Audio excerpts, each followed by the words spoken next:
Ve herkesin önünde hani İngilizce mülakata başlayacağız ama Mustafa'ya tekrardan teşekkür ediyorum cesareti için tabii ki de her zaman. Burada yaptığımız şey böyle kitap kuralı gibi değil, her zaman söylüyorum. Olabildiğince ileride mülakata girecek arkadaşlar biraz yardımcı olmak için yapılmış bir seri. Hata falan gördüğünüz zaman kesinlikle burada oturumdan sonra ya da videonun altına kesinlikle belirtin. Çünkü onlara bakarak bir sonraki bölümde daha iyi bir şeyler yapmaya çalışacağız. O zaman yavaş yavaş başlayalım. Hi Mustafa, welcome. Hi, how are you? Fine, what about you? I'm okay. Okay. So, can you please mention a bit about yourself? Who are you? What are you doing? What kind of project are you working on? Yeah. Okay. I have master's in computer science and I do consulting since 2014. I believe creating value for myself is much better than working for some other project that I don't believe in or something like that. So that's why I started consulting in 2014, and since then I do only developing and consulting. And I started my own company mostly on this kind of stuff. Sometimes I work on startup ideas and some interesting stuff, interesting partnerships, and I'm very happy about it. Okay. I Okay. do Please Go go. programming. Yeah, I met with Go in 2019 actually. So it is for 5 years. That should be okay. Since then I love Go and I love programming with Go. It's fast, efficient, and you can accomplish a lot of good things with Go. Currently, it's my primary programming language that I use for my projects. Okay, cool, cool. Thank you for the explanation. Currently, which version of Go are you using? And can you tell me a couple of cool features about recent releases of Golang? Yeah, currently I'm using 120. The recent releases, I think the most significant one is generics in 118, and before that, the modules is also a good improvement. Currently, I haven't experienced too much with the generics, but in the first opportunity, I may try because it's a very good feature. I would like to try.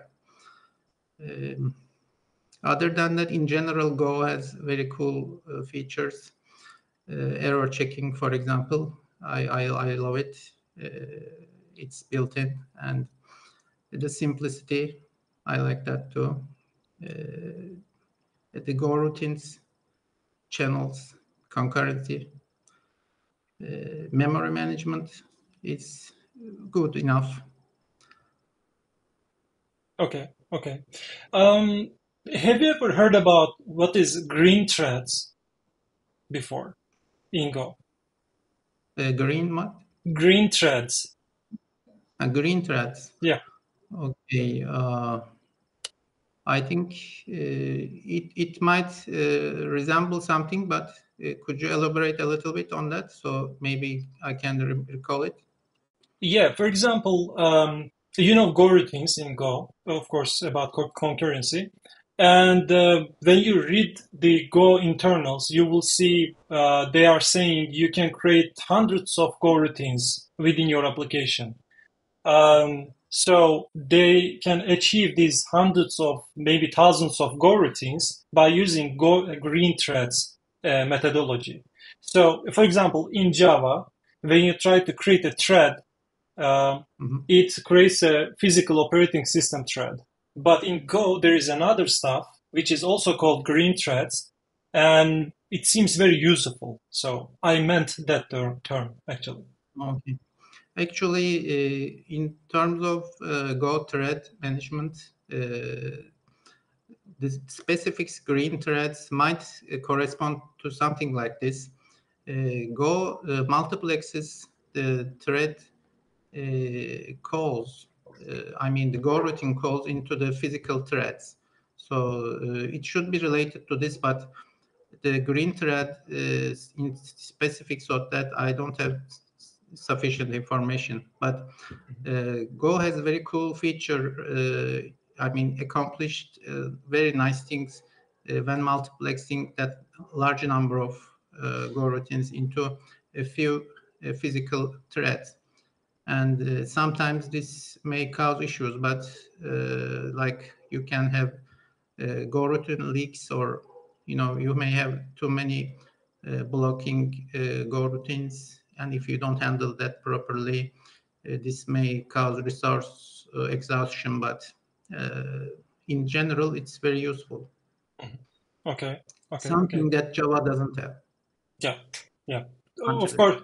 Yeah. There is Project Loom, and they are planning to have this behavior. Yeah. When it comes to concurrency, of course, there are lots of patterns there. I just wanted to hear two examples. One example for real life example for fan in and one for fan out concurrency patterns in Golang. Okay, let me try to remember. The fan in, you have multiple inputs and single output. I think it's similar to the electronics gate that gets multiple input and one output. And the fan out is vice versa. So if this is the right definition, then what we can do is you can use the channel structure to listen for incoming messages. So Go has this nice channel structures for that, the system. So if you have some channel and you how can I say that? If some variable listens to that and you send data into that, you can. How I did this in a similar project is I can send messages to that channel and then identify the type of it using a type switch, and I can use this in a very efficient manner. I can extract the underlying type and use it. So this is my way of multiplexing the input, which may be a kind of fan-in. And this is something that consumes messages. So if I generate some messages, then the vice versa would be something that I generate and emit these messages as an output. So this is also possible. So you can have channels in Go buffered or unbuffered, whatever. So you can do the same thing, but this might be an answer to your question or not. I don't know. Yep. Fair enough. Do you know how Golang memory management works? For example, inside this memory management or beside this, do you have any kind of comment on Golang garbage collection strategy? Mm-hmm. Actually, it is very similar to Java's concurrent mark sweep, exactly replica maybe in terms of behavior. So it's very efficient, but of course, every garbage collection has its deficiencies. But being concurrent and also Go being a fast language, this might not be an issue if you handle memory and structures, data structures in your program, and if you don't unnecessarily use pointers, and if you don't have, memory leak in your program by design. If your program design is bad, then it would eventually leak. So garbage collection it wouldn't be an issue wouldn't be a solution in that case. I mean, in general, what you do to improve memory handling, you initialize your huge data structures, you warm up, like fill them with data, or you initialize with predefined size. And when you are finished, you need to clear, you assign nil or something to make sure that you don't use the pointers content or similar. Okay, my screensaver activated. Let me, okay. Okay. Yeah. So no worries, we can see you. So even it is closed. So have you ever heard about duck typing, and can you, for example, how can you achieve duck typing in Go? If you heard about duck typing, of course. Okay, I haven't heard about it, but if you can describe it a little bit, maybe I'm already using it. Yeah, sure. So there is a methodology in duck typing. It is not specific to Golang, but in general term in programming, they are saying that if it is making sound like wak wak wak, and it is walking like, let's say, pythak, and this is a duck. So you don't need to define an interface or something like that. Because by checking its functions, etc., you can say that this is duck. So what about this in Golang? Is there such a duck typing, or you need to, or you need to use interfaces to say that? Well, if I understand correctly, this could be achieved by using an proper interface. This is, I mean, the very strong aspect of Go is also the interface system. I mean, I haven't heard of any alternative way of doing this in Go. I'm familiar with the typing system in Go and also in other languages.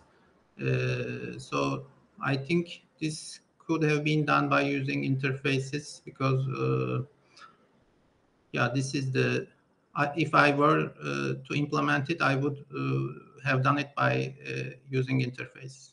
Okay. Now assume that you are about to build a microservice. So there's a microservice pool, or there's a microservice pool, but you are about to build one of the services. Let's say that catalog service. And this service has a DB integration. So you are about to create a project skeleton for that.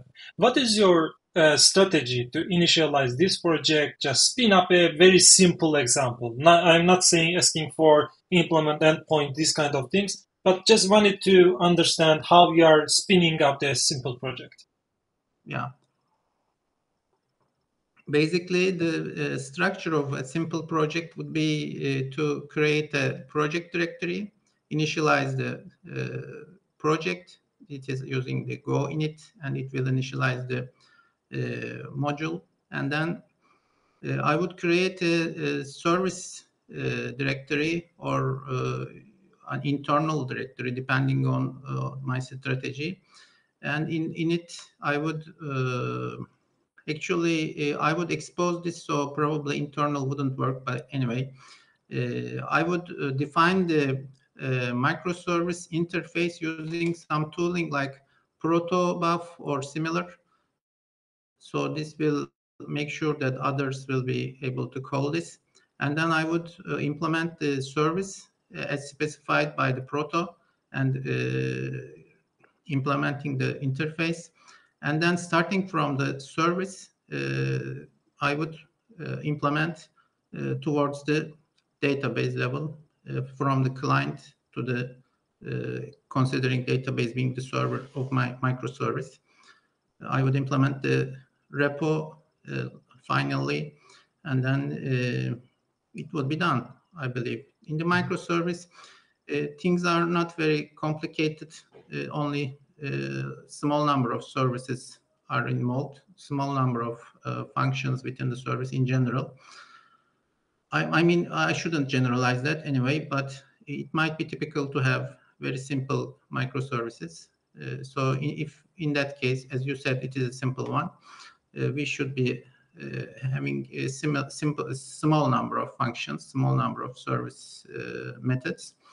And I would only have single level of service package, and then I would directly go to the repo as a separate package, and that's it. Okay. Okay. Assume that you want to deploy this application to Kubernetes environment or Docker Swarm, whatever it is. Can you explain how you can achieve to, for example, generate Docker artifact for this project, Golang?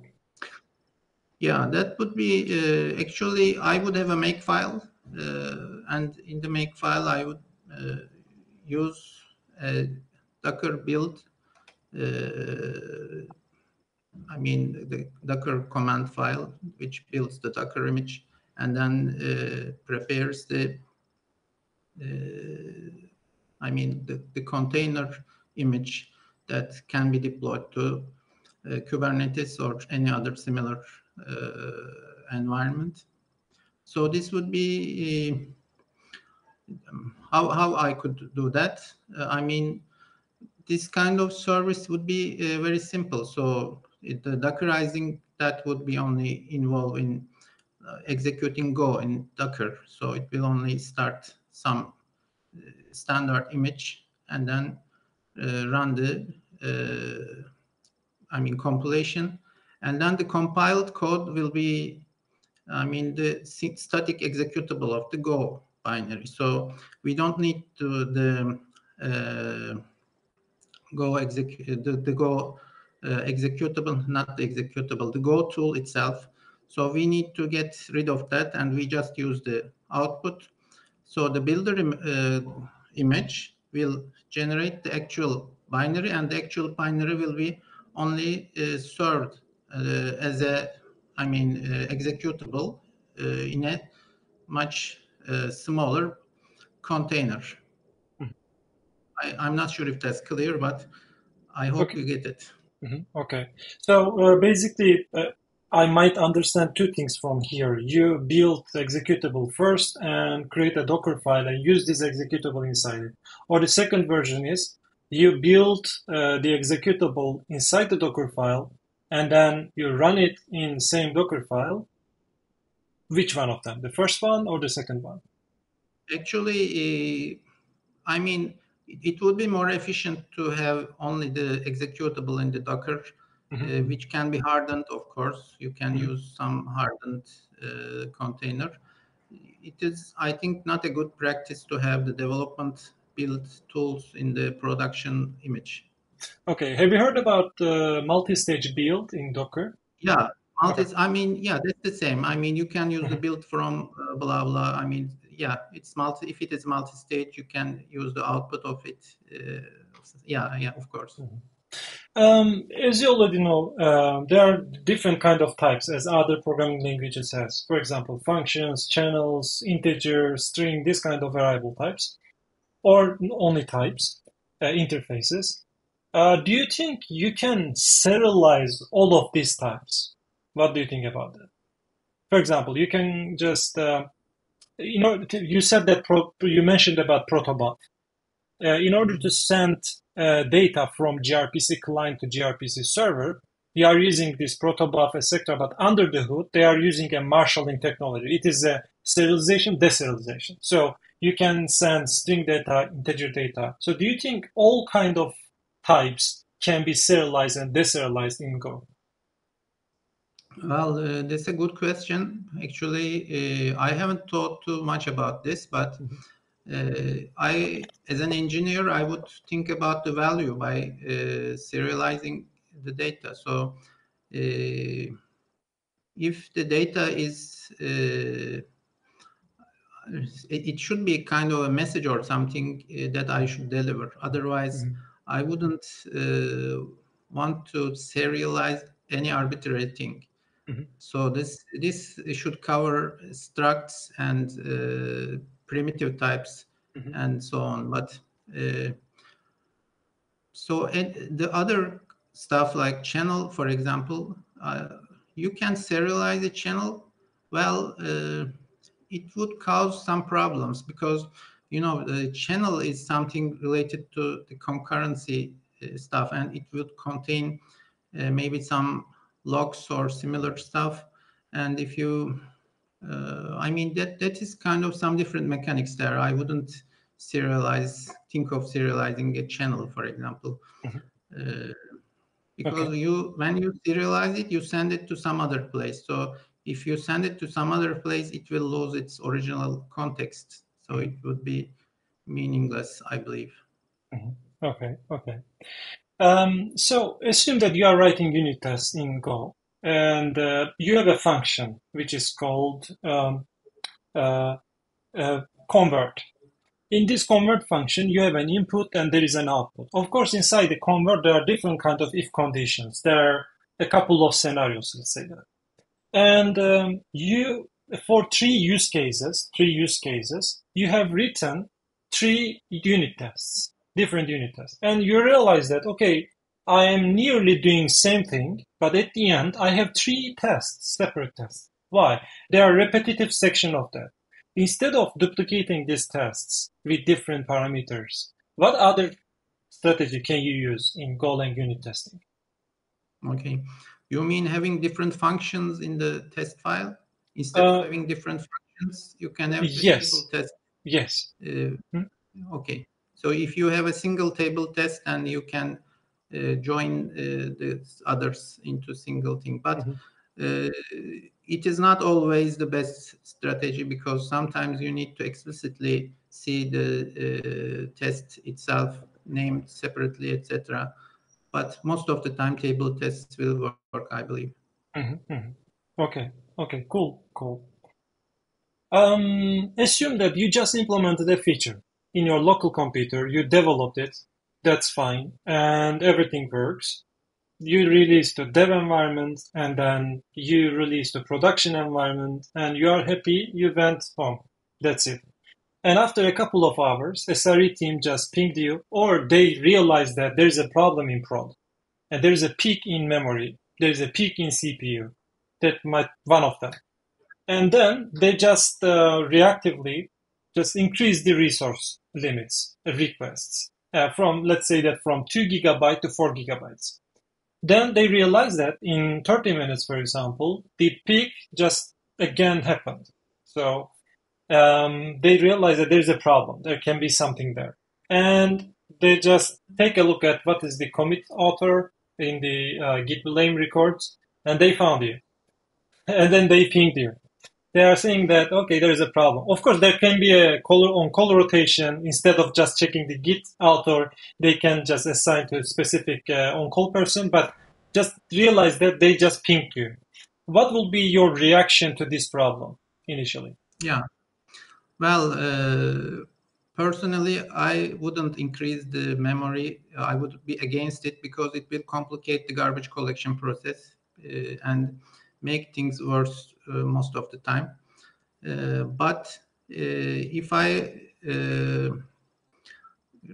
reason correctly, this might be some bug introduced by the recent development. So I would try to think about what I have done, and then probably I would try to run a profiler like pprof or something, and see the actual bottlenecks, and that would probably boil down into something like a resource leak, I believe, and I would fix it, hopefully. Okay, cool. And what will be, let's say that the problem happened on the production environment and you just fixed it. And what will you do to just prevent this kind of situation in the future? Okay. Well, as I said, this could be a kind of leak. So it could be a resource leak. This could be so how I could test against this. I can run benchmark tests. I can run multiple iterations. I can try to run some sort of load test to emulate similar behavior in the pre-release environment to avoid the same thing happen in the production. Okay. Which AWS services are you familiar with? Yeah, I used AWS Lambda, and typically I was using some other platforms, but later I realized that AWS might be a good option for hosting projects, mostly the Lambda, which is scalable and also low cost for prototyping and for middle-sized projects, medium-sized projects. So I used Lambda API gateway, the authentication, Cognito, IAM, and this way you can host your services on AWS. Also, you can have the potential to expand it with extra services that AWS provides in the future easily. So it is, I think, a good bet for the project lifetime. For example, do you know networking in AWS, for example? Are you familiar with VPC, subnet? No, I'm not. Some basic concepts are used in similar products. I have used them in other platforms, but not specifically on AWS. I'm not using AWS for the VPC thing. I'm only using it for Lambda. But VPC, yeah, I know there are security groups and isolation of stuff. You can use it for the virtual private cloud definition, but I haven't needed it so far. Okay. So assume that, okay, you are using mostly Lambda. Let's switch to that part then. One of your clients said that, okay, we need a simple program that is focused on the cloud environment. So they need a Golang program that they can deploy to their AWS account as a Lambda. And this will just work as a, let's say that it will collect the resources. For example, how many EC2 do we have? How many IAM did we define? How many, I don't know, S3 buckets do we have? This kind of logic. And whenever you send a request to an endpoint, you can see this data on the fly. The logic is only that one. So what will be your strategy to implement this kind of project? I would first investigate the API that Amazon provides. Usually, a lot of parameters are exposed as environment variables. So I would first check that, and I would read the manual to see what other options would be available. But I'm pretty much confident that some information would be available by the environment variables. If not, by querying some external resources. AWS has some sort of system interface that can be queried by the library, which is, I think, not very nice because it is interacting with the platform. I think should be avoided because that cloud native 12-factor thing. I believe. So if it is provided externally, I would be using it, and I believe it is provided. Assume that there is a role you have defined in IAM. You defined a role. It is a read-only role. And then you just wanted to assign this role to this Golang application, right? Because it will not change any kind of resource, but it will collect the resources. So there is a read-only role, EC2 read or IAM read, this kind of roles. So you are executing your application in Lambda, but there is a role in AWS. So how do you just inject this role into this Lambda so that Go application will use that role? Yeah, there are some tricks like the execution role, and the IAM has very unique terminology. I went through all that. I had integrated some external database through AWS, and I went through all the details. There are some, if I remember correctly, policy definitions at different levels. So you can, you can define the same thing in multiple ways. So, but some of the stuff are very tricky. You need to figure out where to do that. So in terms of your specific question, I would check the documentation first. I wouldn't do it right from my head. I would check it. It would be quick. It wouldn't be that hard. Okay. What about giving a public access? There's a Lambda function there. When you make a request, it should trigger a Lambda function. So how would you do that? I would go with the API gateway, and I would definitely expose a public endpoint there, and I would utilize that mapping and all the logging, etc. features provided by the API gateway. And I would use the proxy method for the Lambda, so I would get all the request details in the Lambda executable. Okay. So there is one last question on my end, and it is just, I need to find it.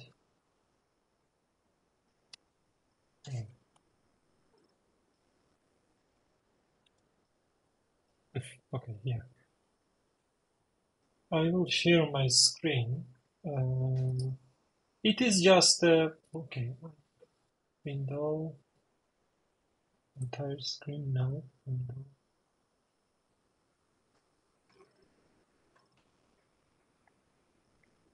This, yeah.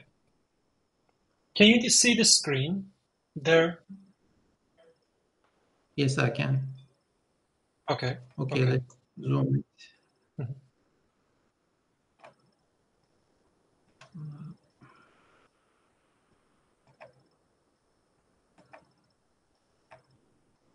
Okay, I need to zoom more. I will also do some other stuff. MacOS screen capture.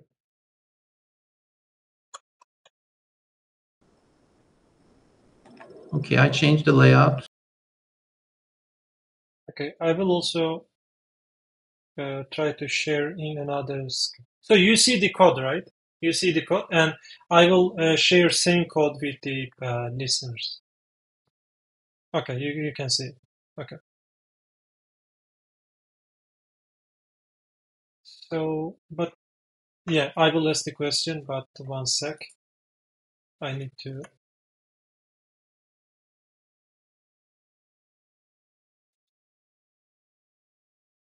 Okay, like this.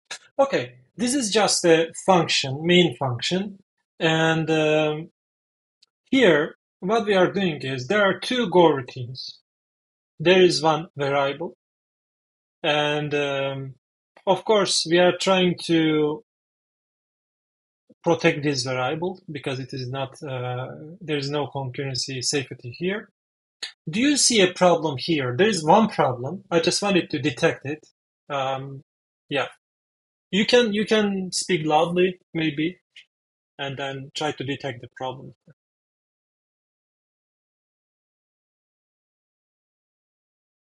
Mhm.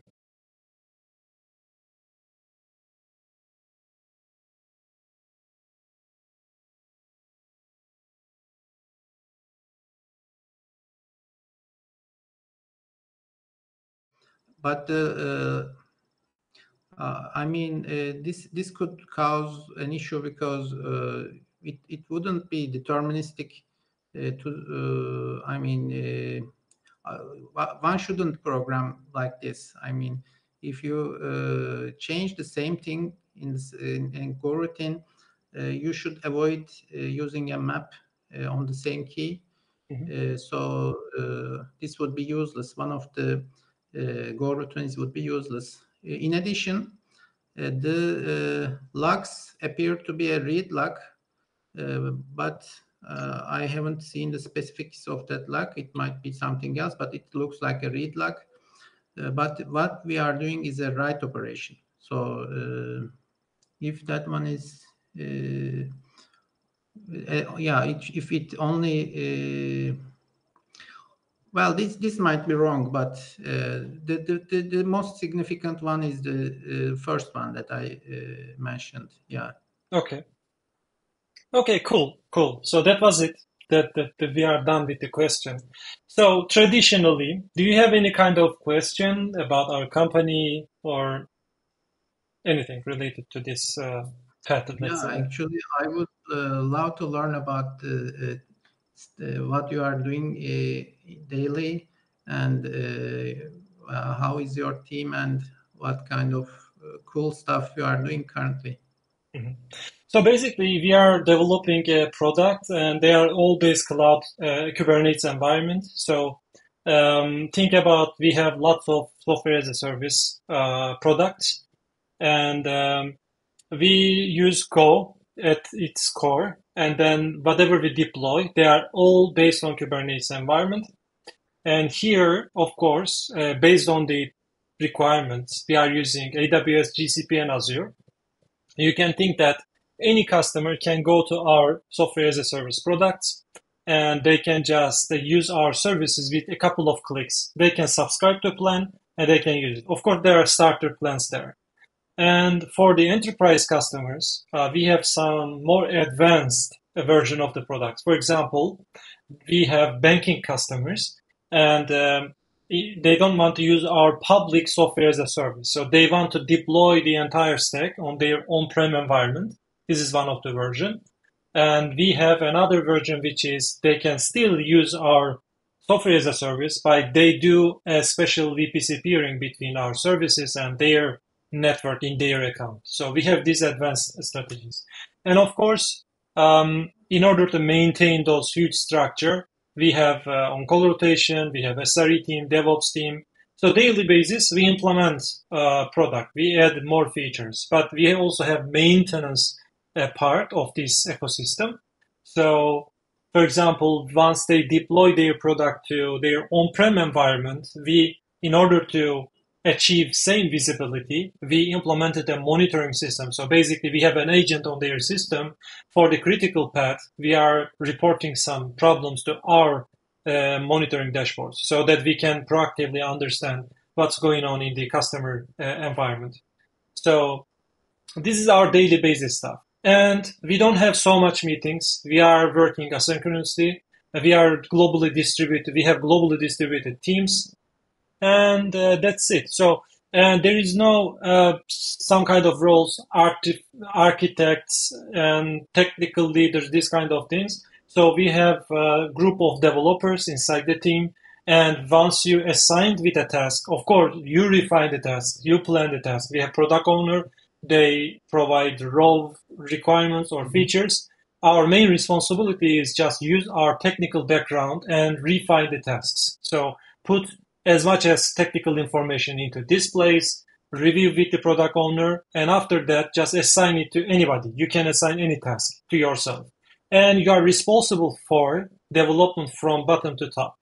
It includes development. If there should be any kind of architecture documentation, you need to handle that.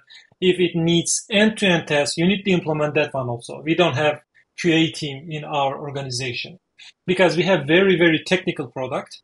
And writing a test needs a special experience on top of that. For example, we are using Golang unit tests. We are using lots of mocking system. For end-to-end tests, we are using Docker containers and also some kind of other testing strategy.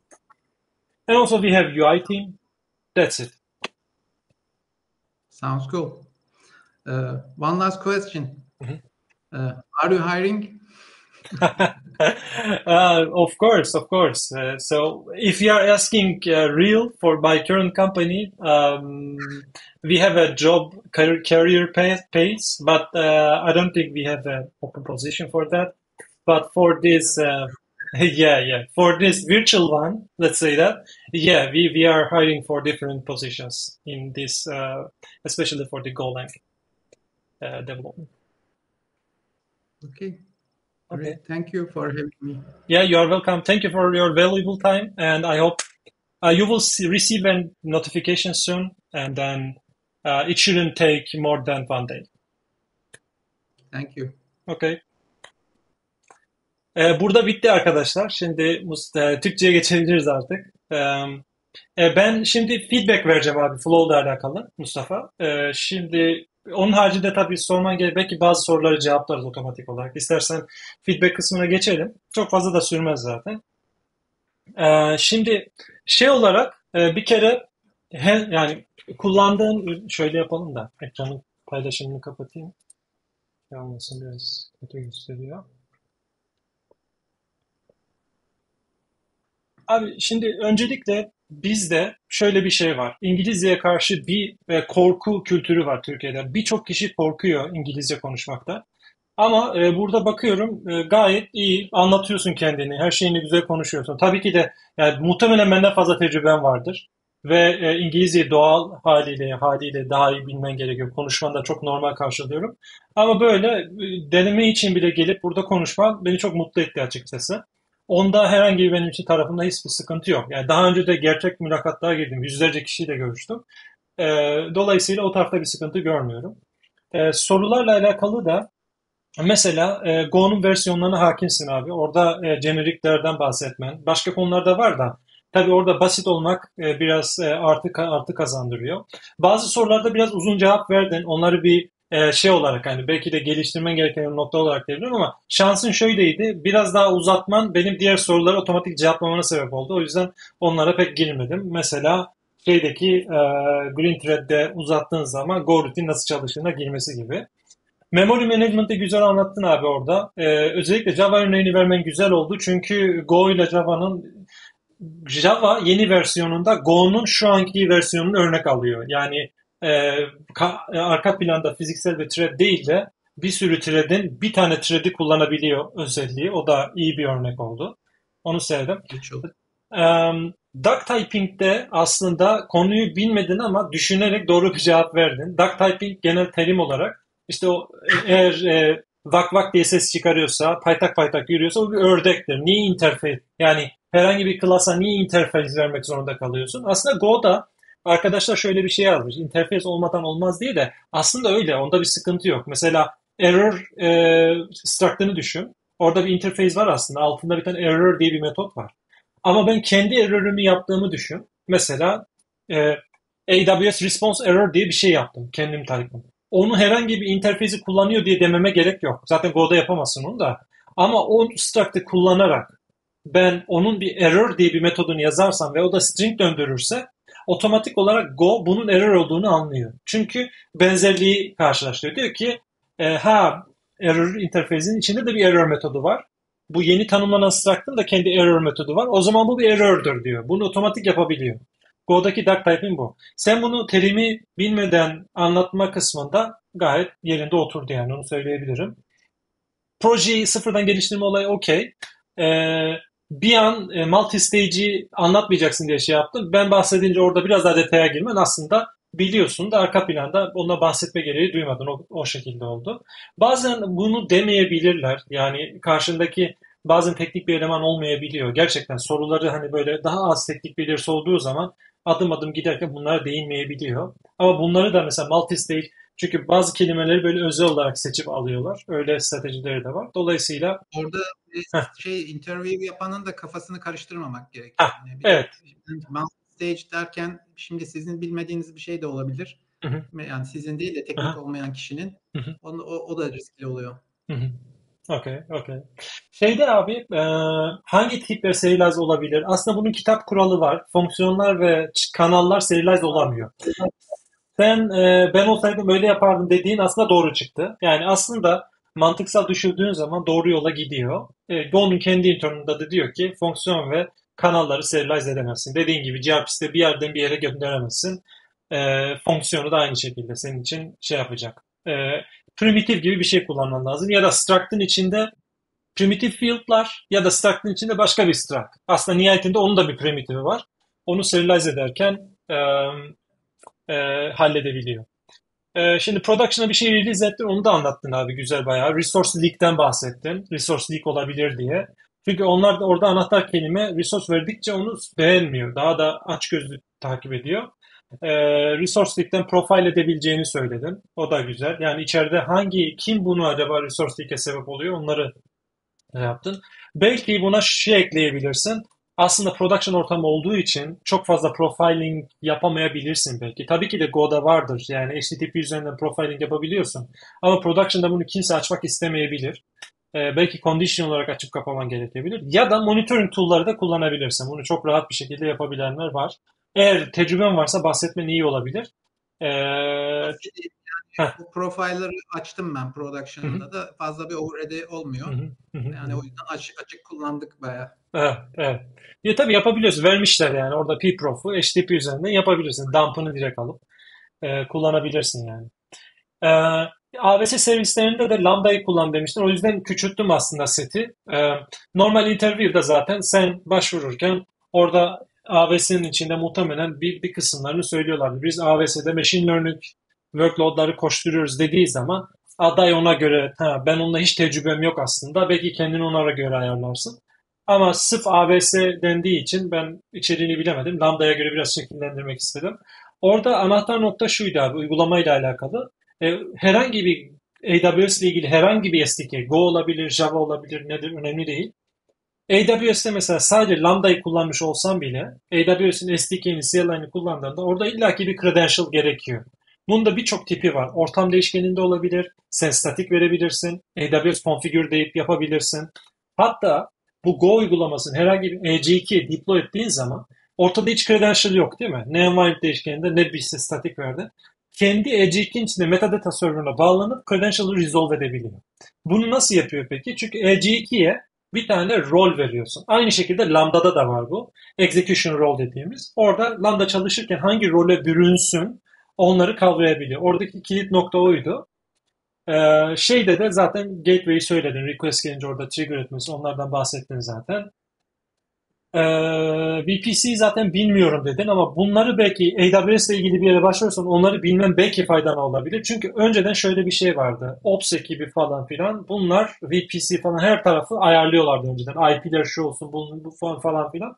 Ama sen tipik bir EC2 bile yaratsan default VPC'ye falan koyduğunda başta hiç bağlanamayabilirsin. Çünkü e, bazen default'ta public'e açık olmuyor. Private oluyor mesela. Niye bağlanamıyorum falan diyorsun. Çünkü VPC private. Onun haricinde bu Lambda için de geçerli. Mesela bir yere RDS deploy edilmiş. Eleman çıkmış, sen işe girmişsin mesela. Uygulamayı deploy ediyorsun, devre test edeceksin. Ya bağlanamıyor. Niye bağlanamıyor? Çünkü RDS private network'te, MySQL ya da Postgre. Senin uygulaman başka bir network'te bağlanamıyor. Ne yapacağım dediğinde bu terminal'i biraz şey yapmak, kulak aşinalı olmak güzel olabilir. Orada VPC peering yaparım dersin. Olay biter. Onun gibi yapılar. Başka da aslında diyebileceğim şey yok. Örnek kodu çok iyi yakaladın abi. Hatta orada veri update hatta örnek kodu hatırlıyorsanız eğer yani bir daha paylaşmama gerek yok herhalde.